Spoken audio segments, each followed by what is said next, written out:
नमस्कार, आप देख रहे हैं प्रदेश का सबसे भरोसेमंद channel India news Uttar Pradesh Uttarakhand. मैं हूं आपके साथ पराग गुप्ता।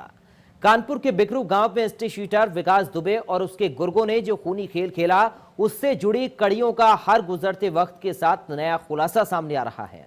इंडिया न्यूज लगातार इस घटना से जुड़े ऐसे तथ्य सामने ला रहा है जो इस घटना में काफी चौंकाने वाले हैं। इंडिया न्यूज एक बार फिर से इस केस से जुड़ा एक ऐसा खुलासा करने जा रहा है जिसे देखने के बाद आप हैरान रह जाएंगे। इंडिया न्यूज इस घटना के वक्त मौके पर पहुंचे दरोगा को दिखाने जा रहा है, जिसने चौबेपुर थाना इंचार्ज विनय तिवारी के बारे में कई चौंकाने वाले खुलासे किए हैं। कानपुर के बिकरू गांव में हुई मुठभेड़ में शिवली थाने में तैनात दरोगा शशिकांत ने बड़ा खुलासा किया है। दरोगा शशिकांत का कहना है कि घटना के बाद चौबेपुर थाना इंचार्ज विनय तिवारी मौके से भाग खड़े हुए और गांव के बाहर आकर कानपुर एसपी को मामले की सूचना दी, जिसके बाद एसपी ने शिवली थाने को फोन कर मौके पर फोर्स भेजने को कहा और उसके बाद दरोगा शशिकांत सिपाहियों के साथ बिकरू गांव पहुंचे। उस वक्त चौबेपुर थाना इंचार्ज विनय तिवारी गांव के बाहर ही मिले। इसके बाद मौके पर कानपुर के एसपी पहुंचे और उसके बाद ही पुलिस टीम गांव के अंदर दाखिल होने की हिम्मत जुटा पाई। किसका कप्तान साहब को किसने फोन, मतलब कप्तान से फोन उसी नंबर से किसी और ने कर कानपुर नगर से फोन आया था आईजी साहब का। कानपुर नगर से नहीं, कप्तान साहब को वहाँ से कप्तान साहब ने यहाँ दिया होगा फोन, यहाँ से तो यहाँ आया। तो आप लोग पहले पहुँच गए थे, फिर वहाँ पे कैसे क्या हुआ? जैसे मैं पहुँचे तो वहाँ ये तो होपलेस ही थी, बहुत ही सूरज जो बने थे वाले। तो वहाँ पहुँच के जब इनसे बात हुई, पूछा इनसे क्या बात है क्या नहीं है, ये बताया ये चीज़ क्लियर नहीं कर पा रहे थे। बस ये है कि हम वहाँ थे, गोली चलने लगी, आवाज़ें आने लगी, मरने मारने की। ये किसने बोला? तब दिन तक अच्छा ये ऐसे ये भी कंफर्म नहीं हुआ कि पुलिस वालों को कि RCO साहब फोन नहीं उठा रहे, ये नहीं उठा रहे। तो सबके अंदर समय ये हम लोगों को उसने बताया, हम लोग यही समझे कि 2-4 आदमी का डेथ हो चुकी है। अच्छा SHO ने आपके पास फोन किया ना? वो मौके पे ही थे ना वो। हाँ अच्छा, आप लोग वहाँ पहुँचे? जब हम लोग पहुँचे तो ये मौके पे SHO वहाँ पे थे? चौबेपुर वहाँ पे थे। और कितने पुलिस वाले थे? एक इंस्पेक्टर साहब थे, उनका नाम तो नहीं मालूम, मैं चेहरे से जानता हूँ। इन लोग को कुछ नहीं हुआ था? नहीं, इनको कुछ नहीं हुआ था। एक विश्वनाथ मिश्रा सब इंस्पेक्टर है, मेरी बैचमेट है, वो भी चौबेपुर में, वो भी वहीं था। और इनके साथ में 2-3 कांस्टेबल वहीं थे। इन लोगों को कुछ नहीं हुआ। बड़ी बुरी तरीके से मारा है। बुरी तरीके से मतलब डिफाइन नहीं कर सकते, ऐसी डेड बॉडी देखी नहीं पड़ती। CO साहब की स्थिति तो बहुत ही ज़्यादा, तो कोई भी आदमी ऐसा नहीं है 4-5 से कम बोली रहा। सबके 4-5 पहले 2 डेड बॉडी मिली उसके घर के सामने। फिर हम लोग भाई रात का माहौल था, पोजिशन ले लेके धीरे धीरे दोनों डाइवर्ट हो रहे थे। उसके बाद जैसे ही उसके घर से घर बढ़े तो वहीं इकट्ठी 5 डेड बॉडी पड़ी वो बाथरूम में। वहाँ पर हम लोग भी हाथ खड़े कर दिए, होपलेस हो गए, तो बहुत ही बड़ी ट्रेजेडी हो गई। फिर आप लोग ने किसको फ़ोन किया? फिर फ़ोन तो ये था कि वहाँ SP साहब आ चुके थे कानपुर नगर से, तो उन्हीं के साथ में एंट्री हुई थी। उससे पहले एंट्री नहीं की थी क्योंकि कुछ पता ही नहीं चल रहा था क्या है, क्या मामला है। अच्छा विकास दुबे था? विकास तो उस टाइम निकल फरार हो गए। तो ये सब करने के बाद निकल गए। हम लोग इसलिए नहीं हो सके क्योंकि क्लियर ही नहीं हो पा रहा था, नहीं पता चले पुलिस में मुठभेड़ हो जाए, कुछ क्लियर ही नहीं था। जब साहब आ गए तो उन्हीं के साथ में भीतर पहुँचे तो फिर पता है कि CO साहब कहाँ, CO साहब को भी जोड़ा, CO साहब का तो क्या ये असलाह भी उन लोग के पास थे क्या? कुछ असलाह भी थे कि सब पुलिस वालों की छीन लिए? उनके पास हमने अपने वहाँ से राउंड मिले हैं, सेमी के राउंड मिले हैं, राइफल के राउंड मिले हैं। तो सब लाइसेंस ही देंगे सही? अवैध भी हो सकते हैं, लाइसेंस भी होंगे उसमें। उस बिजली वाला कौन है जिसके पास फ़ोन आया था, क्या नाम है उसका? नाम तो नहीं हमें पता है, लेकिन ये बताया कि 24 वर्ष को यादव कांस्टेबल है, उसने फ़ोन किया और इसी का में दिया कि लाइट काट दो गाँव। वहीं आज एक बार फिर बिकरू गांव पहुंचे कानपुर रेंज के IG मोहित अग्रवाल का ये कहना है कि चौबेपुर SO विनय तिवारी की भूमिका संदिग्ध मानते हुए उन्हें सस्पेंड करने के ऑर्डर जारी कर चुके हैं। STF की एक टीम विनय से मुठभेड़ के संबंध में पूछताछ कर रही है। आईजी मोहित अग्रवाल साहब मौजूद हैं, उनसे बात करेंगे। सर, इस मामला ये आ रहा कि जब मुठभेड़ यहाँ हुई तो विनय तिवारी जो एसओ थे वो यहाँ मौजूद थे, लेकिन आगे नहीं बढ़े, रुक गए पीछे। हमारे पास कुछ ऐसे बयान पुलिस वालों के साथ आया है जिसमें लग रहा है कि उनकी संलिप्तता है। क्या कहेंगे आप? देखिए, अभी तक इस प्रकरण में इनकी जो भी लापरवाही सामने आई है, इसको लेकर के इनको निलंबित किया जा चुका है और विभागीय कार्रवाई भी आरंभ हो गई है। इसके अलावा संलिप्तता की जहाँ तक बात है, इसको लेकर के पूरे चौबेपुर थाने के जितने कर्मचारी हैं ये सब जांच के दायरे में हैं और इस पर जांच चल रही है और अतिशीघ्र हम लोग ऐसे लोगों को चिन्हित करेंगे अपने विभाग के जिनका संबंध इस विकास दुबे अपराधी से था या उन्होंने जो हमारे पुलिस के मूवमेंट की सूचना यहाँ तक पहुँचाई। इन लोगों पर मर्डर का मुलजिम मानते हुए इनको जेल भेजा जाएगा और इनको विभाग से बर्खास्त भी किया जाएगा। सर, एक स्टिंग हमारा हम लोगों ने किया है, उसमें यह है कि विनय तिवारी को हर एक मूवमेंट मालूम थी। वो हो सकता है उसने टिप ऑफ किया हो और उसमें ये भी कहा कि वो पूरे टाइम के साथ टीम के साथ मौजूद था, लेकिन काम वो विकास दुबे के लिए कर रहा था। तो इसको कितना गंभीर मानते हैं आप? नहीं, मैं समझ नहीं पाया। विनय तिवारी कौन? विनय एसओ जो हैं, किस चीज़ की जानकारी थी उनको? मतलब उनको पूरी मूवमेंट जानकारी थी, वो आगे दे रहे थे। उनको मालूम था विनय दुबे के अंदर के जो विकास दुबे यहाँ पर है, उनको मालूम था हथियार कितने हैं, क्या मालूम। उसके बावजूद वो सबसे पीछे भी आए, लेकिन वो पीछे रुक गए, वो आगे नहीं बढ़े। तो टीम का हिस्सा जरूर थे, लेकिन टीम का हिस्सा फिर भी नहीं थे। एक स्टिंग में सामने आया हमने किया। इसकी अब जांच हो रही है, इनको निलंबित किया गया और जांच बैठाई गई है कि किन कारणों से जो है ये इनके थाना क्षेत्र का ही मामला था और ये इनको आगे रहना चाहिए था, ये आगे ना रह करके क्यों पीछे रहे। इन सब बिंदुओं की जांच हो रही है और इनकी अगर इसमें क्रिमिनल अगर इसमें इन्वॉल्वमेंट पाया जाएगा तो फिर इसमें विधिक कार्रवाई भी की जाएगी। सर, कब तक उम्मीद करें कि जो मास्टरमाइंड वो पकड़ में आ जाएगा? देखिए, बहुत जल्दी जो है पुलिस जो है पूरा प्रयास कर रही है, प्रोफेशनल तरीके से लगी है, एसटीएफ भी लगी है, पूरे कोऑर्डिनेशन के साथ काम हो रहा है और काफ़ी महत्वपूर्ण लीड्स हमको इसमें मिल गई हैं और मुझे उम्मीद है अतिशीघ्र जो है इसमें कोई ना कोई पॉजिटिव परिणाम आपको सुनने को मिलेगा। मतलब विनय तिवारी एक महत्वपूर्ण कड़ी है इस पूरे मामले में जो एसओ हैं? नहीं, अब कौन क्या कड़ी है इसको हम अभी नहीं बताएंगे, किसके माध्यम से क्या सूचनाएं हमको मिल रही हैं, लेकिन पुलिस अपना काम कर रही है। धन्यवाद। तो ये थे आज ये मोहित अग्रवाल साहब, जिन्होंने साफ तौर पे कहा कि संलिप्तता की जांच हो रही है और विनय तिवारी उनके रडार पर हैं और जो इस बात और स्टिंग पर भी उन्होंने साफ तौर पे कहा कि हर पहलू पे जांच हो रही है। जो भी सबूत हमको मिलेगा, जो भी लीड मिलेगा, हम उसको आगे उस पर कार्रवाई करेंगे। साथ ही ये भी कहा है कि अगर उनकी संलिप्तता पाई जाती है तो उन पर हत्या का मुलजिम मानते हुए उन पर आगे कार्रवाई की जा सकती है, उन पर मुकदमा दर्ज किया जा सकता है। वीडियो जर्नलिस्ट हरिओम के साथ खुर्रम निजामी, इंडिया न्यूज़, कानपुर। तो कानपुर मामले में बड़ा खुलासा हुआ है। शिवली थाने में तैनात शशिकांत का बड़ा आरोप है। अधिकारियों को घटना की जानकारी विनय तिवारी ने दी थी। विनय तिवारी ने एसपी को फोन कर पूरी जानकारी दी थी। गांव के बाहर खड़ा हुआ था विनय तिवारी, ये शशिकांत कह रहे हैं, जो शिवली थाने में तैनात हैं। एसपी ने शिवली थाने की फोर्स भेजने का आदेश दिया उनको।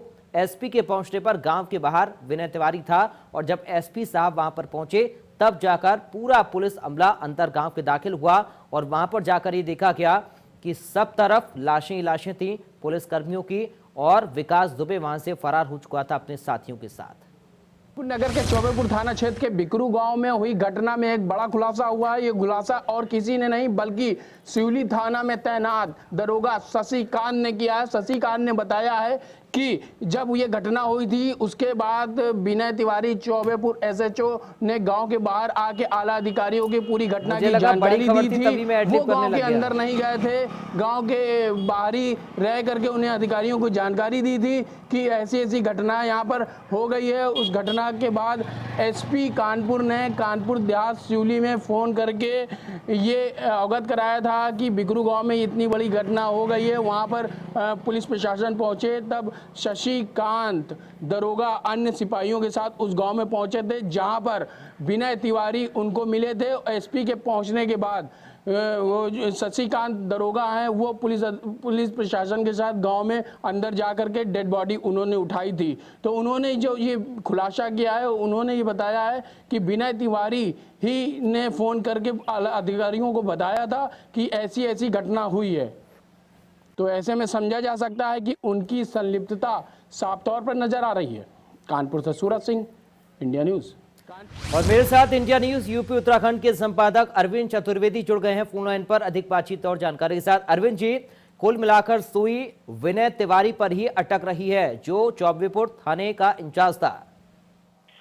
निश्चित रूप से आईजी महोदय ने जिस तरीके से कहा है कि ये जो पूरा इलाका था वो चौबेपुर थाने के अंतर्गत आता था, ऐसे में विनय तिवारी क्यों सबसे पहले वहां नहीं पहुंचा मौके वारदात पे।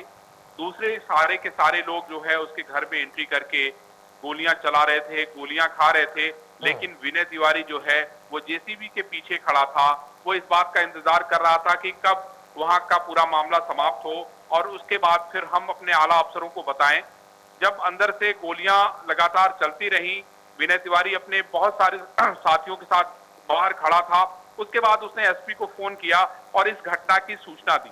सवाल ये उठता है कि विनय तिवारी ने अगर ये बात पहले बता दी होती तो शायद 10 लोगों की जान नहीं गई होती।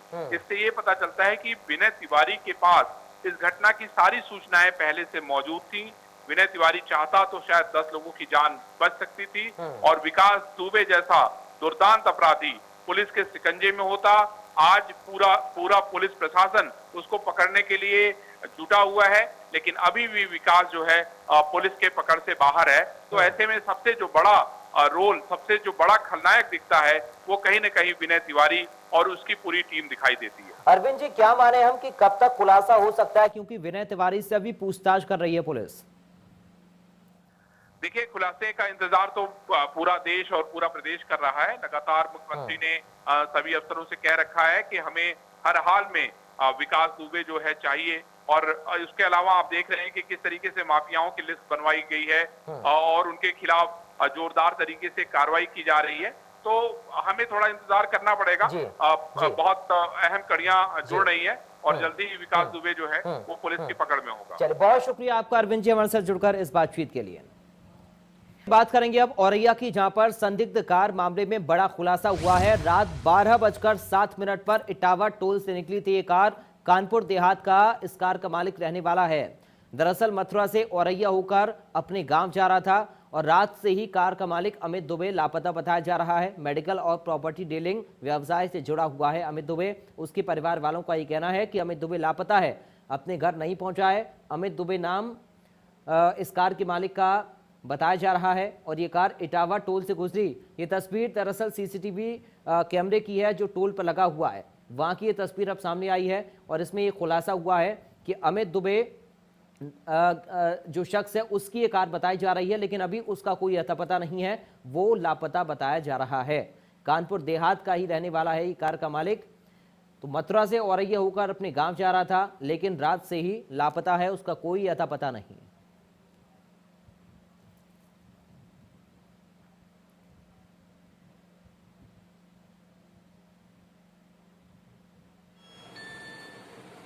अब ये गाड़ी मिली है और ये गाड़ी मालूम हुआ कि एक अमित दुबे हैं। बेसिकली ये मंगलपुर थाना क्षेत्र के रहने वाले हैं और लखनऊ में रह कर के प्रॉपर्टी डीलिंग का काम करते हैं। उनकी ही गाड़ी है। उनकी पत्नी और पिताजी आ गए हैं और वह है उनकी तलाश की जा रही है और जो भी इनके जानने वाले लोग हैं उनके बारे में भी छानबीन की जा रही है कि ये क्या है, कैसे। संपूर्ण तथ्यों की जानकारी करने के पश्चात जो भी संज्ञान में आएगा आप सभी को अवगत कराएगा। सर, ऐसी प्रॉपर्टी हम 4 बजे आ जाएंगे लगभग। अब सुबह का 12 बज गया है, गाड़ी आपको यहाँ मिली। हम लोग तो सिकवाबाद पहुँच गए ढूंढते वहाँ मुझे देखा मोबाइल में कि गाड़ी खड़ी, तो इधर चले जाए। चलो गाड़ी देख ली, गाड़ी खड़ी, क्या करेगा। क्या कहीं से कोई अंदेशा ऐसा है आपको? कुछ नहीं अंदेशा है। पुलिस जांच कर रही है, पुलिस के ऊपर आप संतुष्ट हैं? पुलिस कार्रवाई पुलिस सब कर रही है, पुलिस क्या कर रही है, पुलिस जाने वो काम वो है। हमारा काम, हमें तो लड़का मिल जाए तो हमारा सबरों काम, लड़का नहीं मिल रहा तो हमारा काम है। तो पुलिस को गैंगस्टर विकास दुबे की तलाश है। चप्पे चप्पे पर पुलिस मुस्तैद है। पूरे यूपी में हाई अलर्ट है और इसी क्रम में इटावा में दिव्यापुर रोड पर संदिग्ध हालत में लखनऊ नंबर की कार मिली। ये कार इटावा बॉर्डर पर लगे टोल बूथ से रात 12:07 पर निकली थी। इंडिया न्यूज संवाददाता की ये रिपोर्ट आप देखिए। कानपुर कांड के बाद लगातार उत्तर प्रदेश पुलिस जगह जगह छापेमारी कर रही है। विकास दुबे को ढूंढने के लिए पूरे प्रयास किए जा रहे हैं।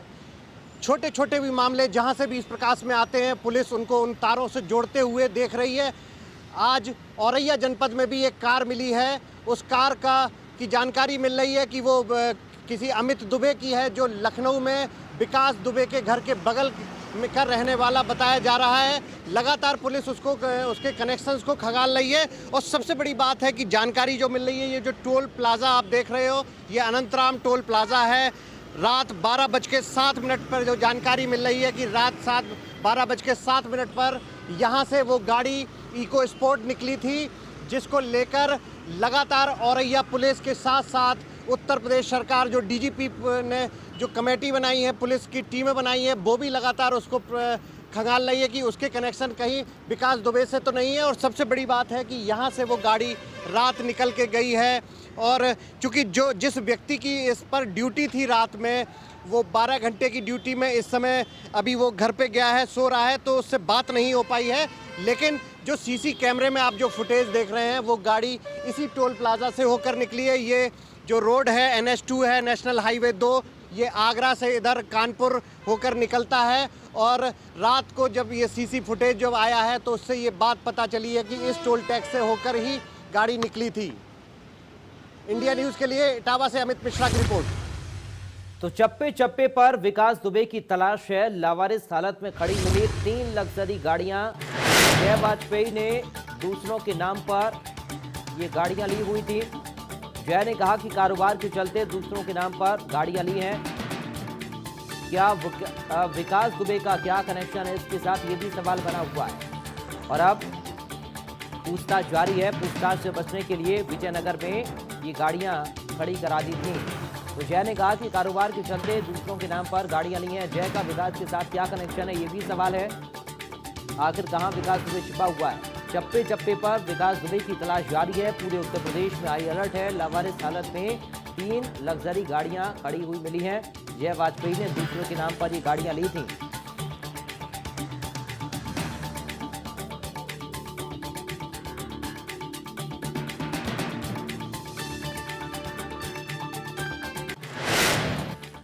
तो फिलहाल इन तमाम खबरों के साथ इस बुलेटिन से मुझे दीजिए इजाजत। आप देखते रहिए इंडिया न्यूज़।